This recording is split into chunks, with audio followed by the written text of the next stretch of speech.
अस्सलाम वालेकुम दोस्तों, मैं हूं उमैर अदीज़ और आप देख रहे हैं यू आर अदीज़। आज हम एक बहुत ही बड़ी शख्सियत से रूबरू आपके कराने जा रहे हैं, क्योंकि इनको शायद ही कोई ऐसा हो जो ना जानता।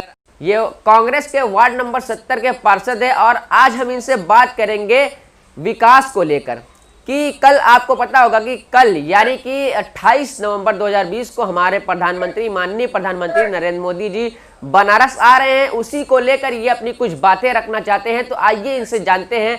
अफजाल अंसारी जी, आपका हमारे इस चैनल से जुड़ने के लिए बहुत बहुत शुक्रिया सबसे पहले तो। दूसरी बात ये कि आप हमारे प्रधानमंत्री नरेंद्र मोदी जी बनारस आ रहे हैं, आपको पता होगा, तो आप इसको किस पॉइंट ऑफ व्यू से देखते हैं और जो पैसे सारे खर्च होते हैं उसको किस पॉइंट ऑफ व्यू से देखते हैं?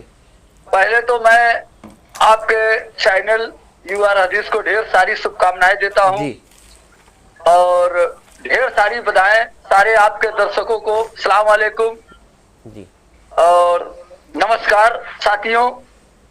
आपने एक सवाल किया कि प्रधानमंत्री जी 28 तारीख को आ रहे हैं दीप जलाने के लिए, तो ये देखिए दुर्भाग्य, देखिए प्रधानमंत्री जी का काशी में स्वागत है जी, लेकिन उसके साथ इनकी करीब 80-90 करोड़ रुपए खर्च हो रहा है।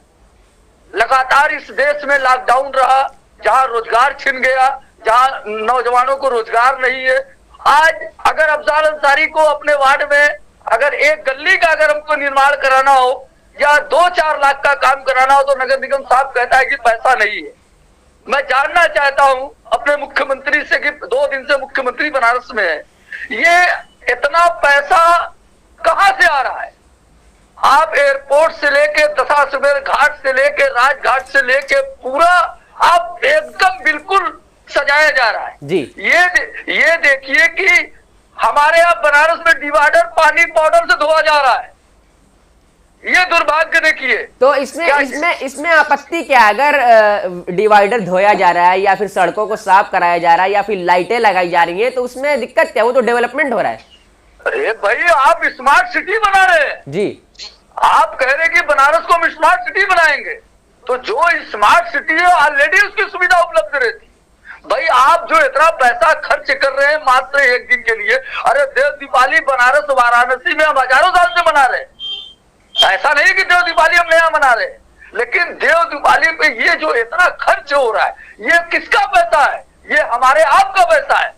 तो क्या जब प्रधानमंत्री आएंगे तो क्या 100 करोड़ खर्चा होगा? तो अफजाल अंसारी जी ये बताइए कि क्या ये पहली बार प्रधानमंत्री आ रहे इतना पैसा खर्च हो रहा है या फिर कांग्रेस की गवर्नमेंट में भी ऐसा हुआ था? अरे भाई, डॉक्टर मनमोहन सिंह की सरकार में 5,500 करोड़ हमने चाचा नेहरू निर्मल मिशन के तहत हमने नगर निगम को दिया, लेकिन प्रधानमंत्री जी आते थे तो इतना खर्चा नहीं होता था। आज इस खर्चे का मैं क्यों विरोध कर रहा हूँ कि नगर निगम वाराणसी में मुझ जैसा पार्षद ठोकर खा रहा। हमारे वार्ड में देखिए चारों तरफ पानी है, चारों तरफ पानी है। इनके भले माइनॉरिटी में देने के लिए पैसा नहीं है। अच्छा, प्रधानमंत्री जी ये देखिए दुर्भाग्य देखिए कि सारे देश में कोरोना काल आप भाजपा के कार्यकर्ताओं को इकट्ठा कर रहे हैं। आपने ऊपर से आदेश है कि कम से कम लाखों आदमी की भीड़ हो। क्या इससे कोरोना नहीं होगा? मैं आपको बताऊं अफजाल अंसारी जी, ये कोरोना की बात छोड़ दीजिए। आपने ये कहा कि प्रधानमंत्री नरेंद्र मोदी आ रहे हैं, नरेंद्र मोदी जी, तो इतना पैसा खर्च हो रहा है जी। तो मैं आपको बताऊं कि जब डॉक्टर मनमोहन सिंह की गवर्नमेंट थी यानी कांग्रेस की गवर्नमेंट थी, तब भी वो कहीं भी जाते थे तो इतना ही पैसा खर्च होता था। तो मैं आपको एक डिटेल बताऊं, 2009 से 2014 के बीच उन्होंने फॉरेन ट्रिप्स 38 फॉरेन ट्रिप्स की थी, जिसमें से लगभग 1346 करोड़ रुपया खर्च हुए थे। तो ये पैसा किसका था? अगर आप आज ये बात कर रहे हैं कि प्रधानमंत्री नरेंद्र मोदी जी बनारस आ रहे हैं, वो जनता का पैसा खर्च करवा रहे हैं, तो जो हमारे पूर्व प्रधानमंत्री जो थे डॉक्टर मनमोहन सिंह, वो जो फॉरेन ट्रिप्स किए थे उसमें 1346 करोड़, 2009 से 2014 की मैं बात कर रहा हूं, मैं 10 साल के कार्यकाल की बात नहीं कर रहा हूं। 2009 से 2014 के बीच 1346 करोड़ रुपया, तो ये किसका पैसा था?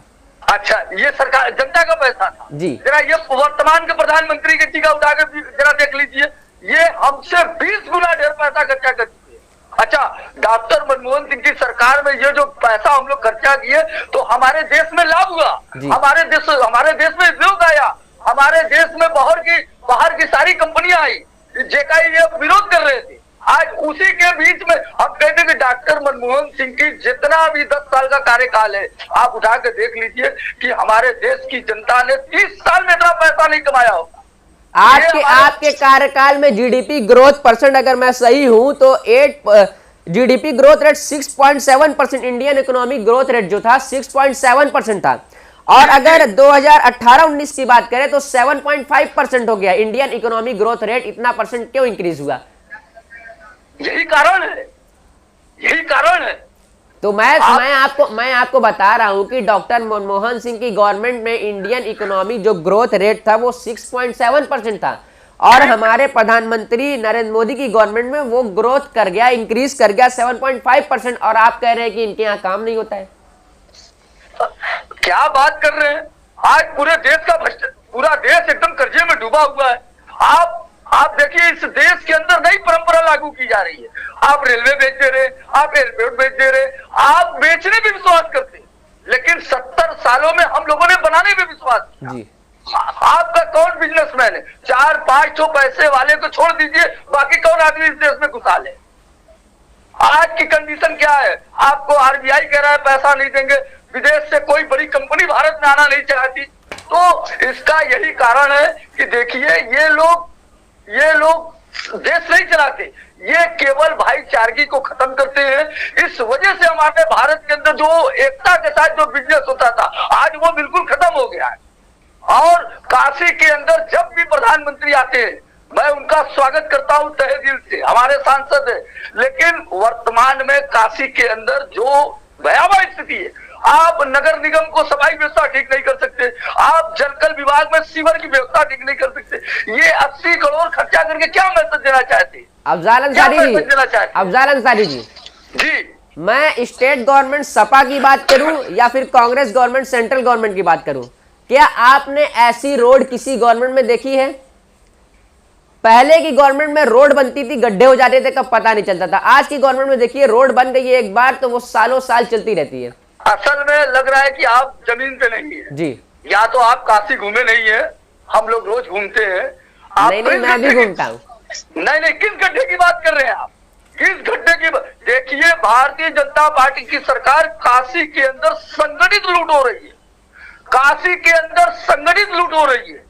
ये स्मार्ट सिटी का दशाश्वमेध में काम हुआ, स्मार्ट सिटी का कंपनी बाद में काम हुआ, और स्मार्ट सिटी का और भी काम हो रहा है। जरा उसकी गुणवत्ता जाके देखिए, ये संगठित लूट है।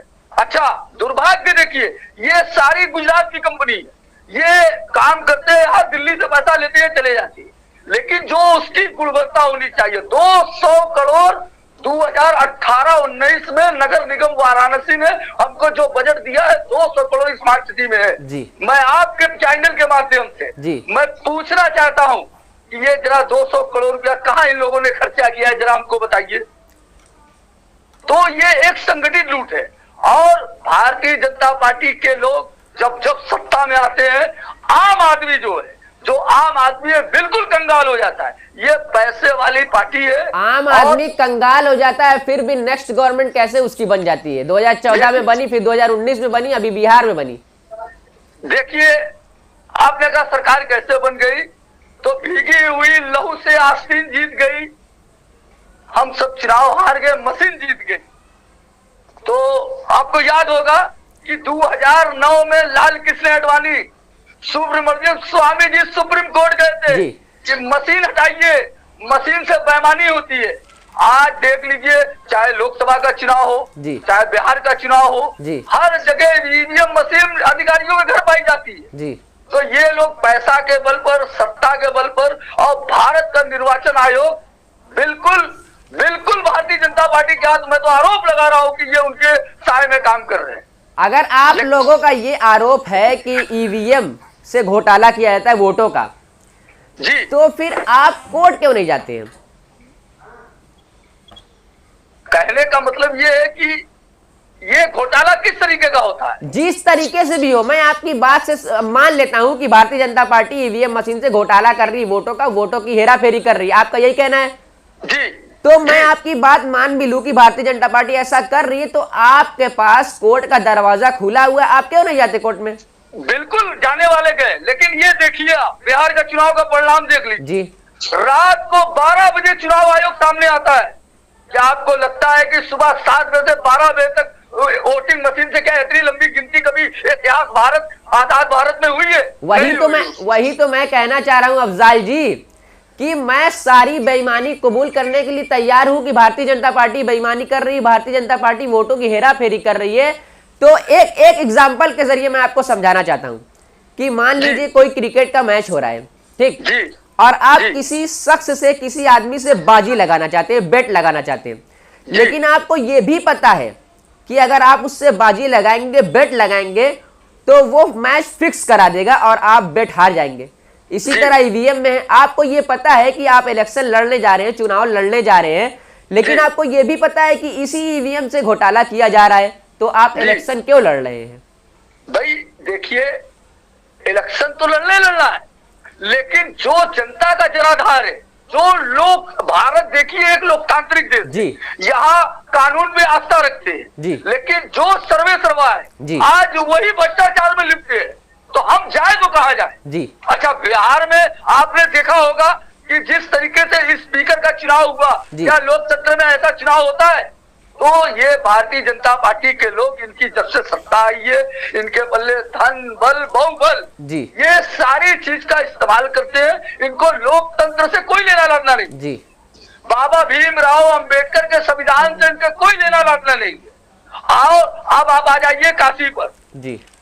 प्रधानमंत्री जी आते हैं, काशी के अंदर आते हैं, जिस तरीके से भव्य उनका स्वागत किया जाता है, मैं भी उनका स्वागत करता हूँ, लेकिन सवाल ये बात का है कि काशी की मूल समस्या है।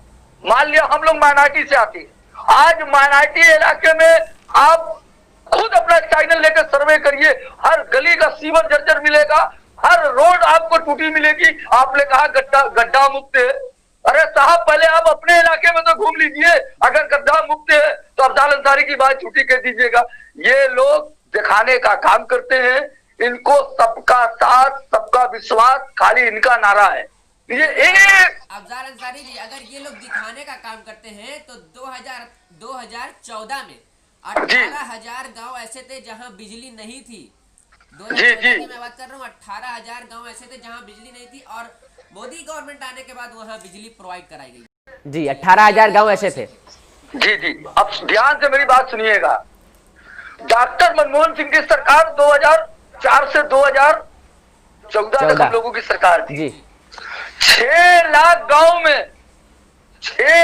गांव में हम लोगों ने बत्ती पहुंचाया, शुद्ध जल पहुंचाया, और गांव के किसान का 72,000 करोड़ मेरी सरकार ने माफ किया था। प्रधानमंत्री जी कह रहे कि 18,000 गांव में हमने बत्ती पहुंचा दी, इनका कागज पे है, आप अपने माध्यम से सर्वे करिएगा।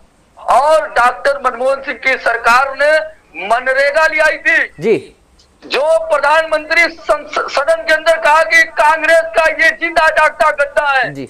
आज उसी मनरेगा ने गरीबों को बचाया है, हम आपको बता देना चाहते हैं।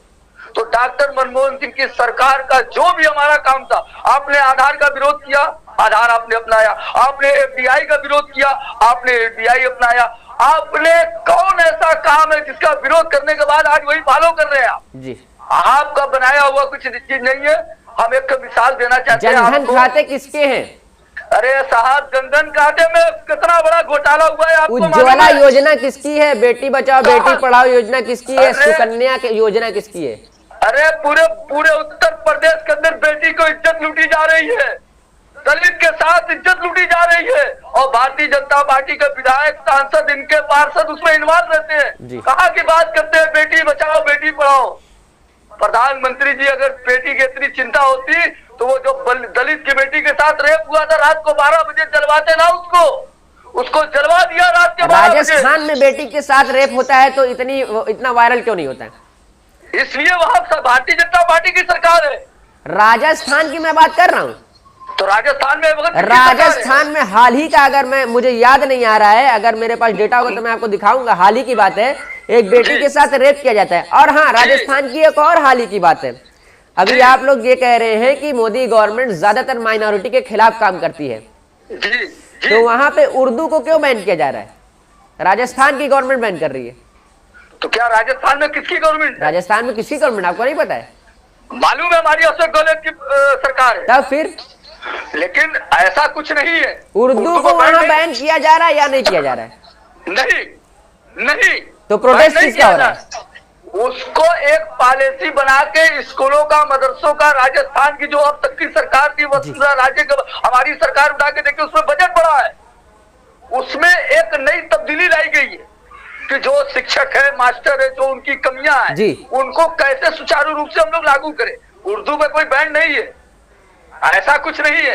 रह गया कि आपने 3 क्वेश्चन किया था, एक बेटी बचाओ बेटी पढ़ाओ, जनधन खाता आपने खुलवाया क्या करो? जनधन खाते 38 करोड़ 38 करोड़ जी, 38 करोड़ खाते में 500 रुपया हम गरीबों से आपने ले लिया। ठीक है, आज उस परिवार के मतलब पैसा नहीं कि वो खाता जमा करे, तो इसमें सारा पैसा गरीब जनता का लेके अडानी अंबानी जैसे लोगों को दे दिया, नीरज को दे दिया, विजय माल्या को दे दिया, जो आज देश से फरार। आप ये किस बिना पे कह सकते हैं कि गरीबों का पैसा लेकर अडानी अंबानी को दे दिया? बिल्कुल दे दिया। कैसे? आपने, अरे भाई जीता जाता सबूत है, सारा गरीब। आज पैसा कहाँ है?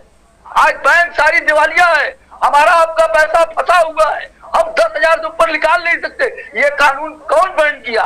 याद है डॉक्टर मनमोहन सिंह की सरकार में इस देश की जनता लालो लाल थी। आपका किसान रोड पर है, जाकर देखिए हरियाणा में, दिल्ली में किसानों के पर ये जाड़े में इस सरकार लाठी, आंसू गैस और पानी की बौछार करवा रही है। जो किसान इस देश का अन्नदाता है, यही काशी के लाल, देश के प्रधानमंत्री लाल बहादुर शास्त्री ने कहा था, जय जवान जय किसान।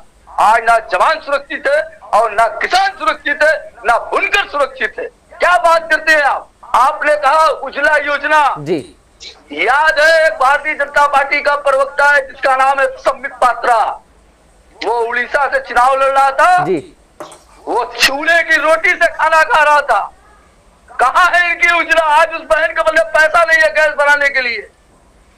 आज आप बताइए बनारस में कितने लोगों को उज्ज्वला का लाभ मिला है, हमको बताइए। पूरे हिंदुस्तान में 8 करोड़ महिलाओं को। अरे कहने पे हम 10 करोड़ कह देते हैं, आप कहने के तो मैं 10 करोड़ कह दूं, लेकिन उस 8 करोड़ में क्या 8 लाख परिवार उसका लाभ उठाई? नहीं उठाई, नहीं उठाई। इसलिए कि हमारे पल्ले रोजगार नहीं, इस सरकार में रोजगार नहीं है। रोजगार होगा तभी हमारा गैस भरेगा। आप बनारस के अंदर देख लीजिए, जहाँ के हमारे प्रधानमंत्री है, ये आते हैं एक तरफा विकास होता है, एयरपोर्ट से लेकर दशाश्वमेध, एयरपोर्ट से लेकर अगर आप कह रहे हैं कि यहाँ पे रोजगार नहीं है, तो जीडीपी ग्रोथ रेट की अगर बात करें तो सबसे ज्यादा जीडीपी अगर किसी साल में बढ़ी है तो 2018-19 में बढ़ी है 8.2%। बिल्कुल सही आपने कहा। ये क्यों बढ़ी? ये क्यों बढ़ी? इसका कारण क्या है? रोजगार बढ़ा है। अरे साहब, रोजगार कैसा रोजगार? कैसा रोजगार? कोरोना काल में जितनी नौकरियां गई है, क्या आपको आंकड़ा है? कोई प्रदेश खुश है? तो कोरोना काल तो वो तो नेचुरल था ना, उसमें हमारे प्रधानमंत्री क्या कर सकते हैं साहब? अरे भाई 20 लाख करोड़ का आपने पैकेज दिया, 20 लाख करोड़ में कितने लोगों ने उसको लाभ लिया? चंद लोगों ने इसका लाभ उठाया। आज गरीब को बल्ले पैसा नहीं है। आज हमारे घर में अगर हमारी परिवार है, हम अपने बच्चों को पढ़ा नहीं सकते जी। हमें रोजगार चाहिए। हम बनारस के अंदर आज साड़ी की क्या हाल है? हमारा सनद खत्म होने जा रहा है। प्रधानमंत्री जी कभी इसके बारे में नहीं बोलते, प्रधानमंत्री जी कभी इसके बारे में नहीं बोलते। अच्छा अफजाल जी, आप लोग हमेशा गवर्नमेंट की नाकामी को ही क्यों उजागर करते हैं? गवर्नमेंट जो काम करती है उसको क्यों नहीं दिखाते पब्लिक के सामने? क्या नाकामी हम उनकी कर रहे हैं? उनकी जो कार्यशैली है, जो उनका कार्य है, मैं ये नहीं कहता कि काशी के अंदर विकास नहीं हुआ।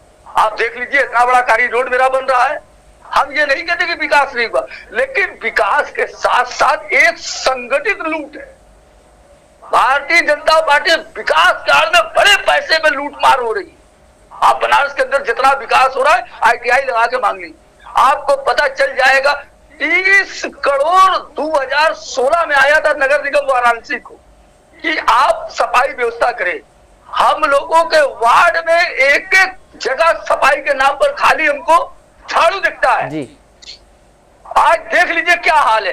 तो भाई देखिए, विकास तो पहले नेशनल गली से होना चाहिए, आज विकास गली से होना चाहिए जी। कहाँ है विकास? कहाँ है? एक तरफा विकास है। प्रधानमंत्री जी के आने पर अगर 50-50 करोड़ 80-80 करोड़ खर्चा होगा तो कैसे गरीब को रोजगार मिलेगा? आपने एक बात कही थी कि किसानों के ऊपर अत्याचार हो रहा है जी। तो मोदी गवर्नमेंट का ये कहना है कि 22 करोड़ से ज्यादा लोगों को सॉइल हेल्थ कार्ड यानी किसानों को मिट्टी का एक कार्ड बना के दिया गया है और एमएसपी में यानी कि मिनिमम सपोर्ट प्राइस में लगातार बढ़ोतरी हो रही है। करोड़ों किसानों के खाते में साल दर साल 6,000 रुपए डाल रही है और आप एक तरफ कह रहे हैं कि किसानों के साथ अत्याचार हो रहा है। इसलिए अत्याचार हो रहा है। मेरी सरकार ने एक कानून बनाया था, खाद्य सुरक्षा अधिनियम, हर गरीब परिवार को पहले अनाज की सुरक्षा दी जाए। ठीक है, ये सरकार आने के बाद किसानों की जो हमारी सरकार में किसान इतना आंदोलित थे, नहीं खुशहाल थे, आपने 6,000 देने के बाद उनके पास बाउंड लगा दिया कि आप अपना माल ऐसे बेचेंगे, आपके साथ ये होगा।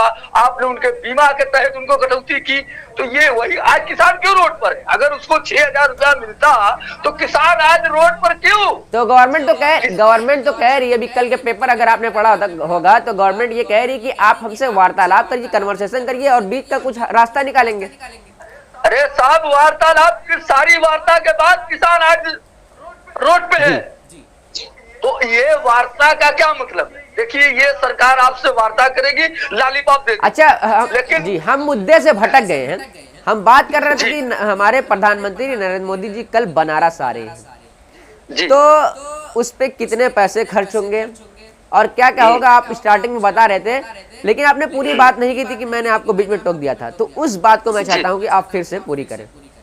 जी जी, देखिए, प्रधानमंत्री जी अपने क्षेत्र में आ रहे हैं, हम उनका स्वागत करते हैं, लेकिन जो आज एक बात बताइए कि काशी के अंदर जब प्रधानमंत्री आएंगे तभी रोड दुरुस्त होगी क्या? प्रधानमंत्री आएंगे तभी डिवाइडर धोएगा क्या? प्रधानमंत्री जी आएंगे तभी लाइट सही होगी क्या? प्रधानमंत्री जी आएंगे तभी हम लोगों का रोड का गड्ढा मुक्त होगा? ऐसा क्यों?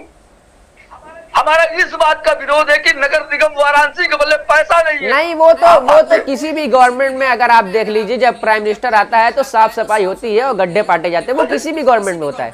अरे ठीक है, लेकिन यहाँ देखिए अतिरिक्त व्यवस्था, भाई घाट पर दीप जलेगी, काशी के अंदर परंपरा रही है और ये भव्य होना चाहिए, हम इसके विरोधी नहीं है, लेकिन फजूल खर्ची कम से कम 50 रहा जाएगा। कल के डेट में शहर के अंदर मुख्यमंत्री है, 20 मंत्री है, ये जो अतिरिक्त खर्च है, ये कहा इतना खर्च करने की क्या जरूरत है? भाई अभी हम लोग, ये भारत हमारा कोरोना काल से धीरे धीरे उभरा है जी। आज हम लोगों को मतलब गरीबों की हालत खराब है। अगर यही पैसा हम इनके रोजगार में, हम इनके पढ़ाई में, हम इनके कॉलेज में खर्चा करें तो इससे देश विकास करेगा। आप एक दिन आएंगे चले जाएंगे, लेकिन ये जो इतने बड़े पैमाने पर पैसा खर्चा किया जा रहा, हम इस बात का विरोध करते हैं कि नहीं, वो जो आपने बात कही कि शिक्षा पे खर्च किया जाए, विकास पे खर्च किया जाए, वो तो हो ही रहा है, विकास तो हो ही रहा है और शिक्षा कहाँ हो रहा है? प्रधानमंत्री जी 10 साल से प्रधानमंत्री हमारे वाराणसी में कई नया कॉलेज खुला, वही काशी हिंदू विश्वविद्यालय, वही विद्यापीठ, वही डीएवी, वही आदर्श, वही यूपी कॉलेज। तो आपकी गवर्नमेंट में कितने नए कॉलेज खुल गए थे? अरे हमारी गवर्नमेंट तो सारा कॉलेज हमारी गवर्नमेंट का है, कौन सा इन्होंने बना दिया? ये सब मेरी गवर्नमेंट का है। काशी हिंदू विश्वविद्यालय महामना मदन मालवीय जी लाल बहादुर शास्त्री के साथ चर्चा राना इकट्ठा करके इतनी बड़ी विश्वविद्यालय हमने बनाया है। ये किसके राज में बना है? ये सब मेरे राज में बना है।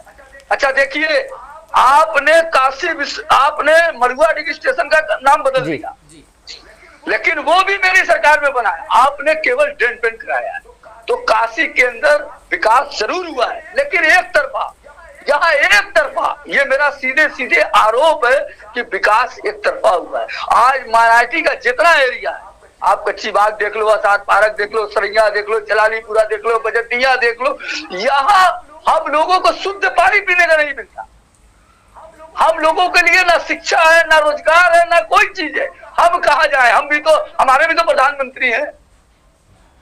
जो वादा किया था हमारे माननीय प्रधानमंत्री नरेंद्र मोदी जी ने कि हर साल 2 करोड़ रोजगार दिया जाएगा 2 करोड़ लोगों को, तो क्या वो दिया जा रहा है?